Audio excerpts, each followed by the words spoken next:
All right, everyone. Welcome to our mini lesson on rewriting rational exponents into radical form. This lesson is going to be super fast, very simple concept, but it is really important that you pay attention and practice and understand it because at least one of the questions is going to be on your CBA that's coming up in a week or two and should be an easy question to get right. So first of all, let's make sure we actually know what rational and radical means. Rational, if you look at it, there's a small word in it that's ratio. Think to yourself, what do you remember about the word ratio? And hopefully you might remember something about radical. If not, here are some definitions to go with them. Rational is basically a word that refers to any kind of fraction. And in our case, it's going to be rational exponents. So like x to the 1/2 or x to the 2/3 power. So it's going to be some kind of fraction rather than just x squared or x cubed. Radical, we're going to be talking about how do you get from rational exponents to radical form. Radical is another word for some kind of root. So square root or cube root or 11th root, whatever it is, it's this symbol. So when I'm talking about square root of 5, I'm talking about what number multiplied times itself gets 5. Which obviously there's no such number as that. Some of them are a little bit easier to simplify, like 16. What number times itself gets 16? That's 4. But we're going to be looking at radicals where they actually stay as a radical, as a root form. So make sure you get those two definitions down and some of those examples as well, because that's a really good thing to know. Otherwise you don't understand what form you're going to and from. So we're going to first talk about how you go from a rational exponent into a radical form of a graph.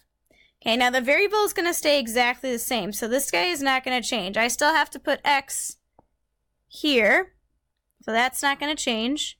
This 1 and this 2, though, is where it gets a little bit tricky, and I want you guys to remember this phrase, that roots, like tree roots and like square roots, roots grow underground. Might even want to write that off to the side on your page. Roots grow underground.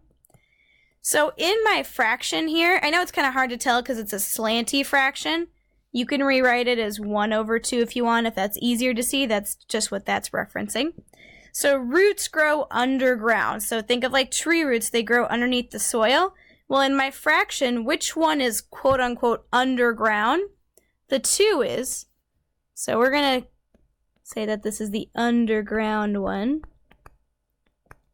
If roots grow underground, that 2 is going to become my new root. See my square root symbol here? It's going to be my new root number right there. The number on top is the power. There's not really a good way to remember that. It's just that once you finish using the root symbol, there's the power symbol left. So that power is going to get attached to x. So x to the 1/2 power is the same exact thing as square root of x to the 1st power. So remember the number in the bottom of the fraction, think of roots grow underground. So that root number is going to get tucked right in here. Now notice that this is not that. Okay, see how this is a really big 2 in front? And then there's a small root. That's not what I'm saying. This little 2 is supposed to be tucked in that little tail of the root symbol. So make sure you don't do this. Don't make it a big giant coefficient out in front. Alright, so let's do a couple examples. So again, if I'm transferring it, I have to have my root symbol. X is going to go on the inside. Remember, roots grow underground. Well, which number is underground? The 4 is underground, so that's my root number, or my radical. My radicand, actually, is technically the word. So it's going to go, oops, that was poorly drawn. It's going to go right here, and then that leaves the 3 to be my power. So it's 4th root of x to the 3rd power. Now you might be wondering why the heck we're learning how to transfer it from one form to another. Depending on the problem or depending on the topic you're working on, it's good to have it looking one way or another. It is actually good to be able to get it into this format because sometimes roots work better than fractions, and sometimes having it as an exponent is better than keeping it in a root. Same thing here. This time I have a y variable, so make sure you keep your variables the same. Roots grow underground, so 2 is the root number. 5 is the power number, so it gets attached to y. And then I've got this a to the 1/6 power last, so a is going to go there. Kind of a sloppy letter A, but remember, roots grow underground. Going to keep saying that so it gets ingrained in your brain. So here's the root symbol. My 6 gets tucked right in there because it's root. Root grows underground. And then I have my power, which just ends up going there. Okay, so that's going from rational to radical. The other examples I'm going to do are the opposite, going from radical, from root format, to a rational exponent, which means I need x to some kind of power here. It's going to be a fraction. Going to have b to some kind of fraction power there, and then y to some kind of fraction power there. So remember what we said, roots grow underground. So this is my root number. It's a third root for this one. If it's going to go underground, I'm going to put it in the bottom of my fraction, or the denominator. And then that means the power symbol just goes on top. So this is really x to the 2/3 power. Okay, now notice in my second one, there's no number there. Oh my goodness, what do we do? Okay, well, the lowest root symbol that you can possibly have is a square root.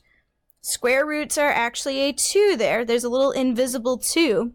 It's never going to be the number 1 because you can't have a first root. It doesn't work that way. So here's my root number.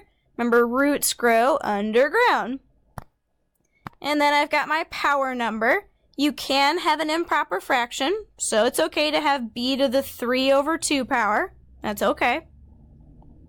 And then down at the bottom, oh my goodness, there's no numbers anywhere. What do we do?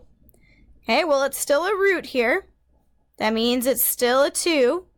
Okay, that does not mean that this is y to the second power, though. What is y, or what is x when there's nothing next to it? It's really x to the first power. So same thing here. This is really y to the first power. Okay, so square roots by themselves are a 2. Y's by themselves, or just any variable by themselves, are a first power. Roots grow underground, so there's a 2 there, 1 there. So this is y to the 1/2 power. Go ahead and do those 12 practice problems. Those are going to be checked by myself and Mr. Colt in the next few days.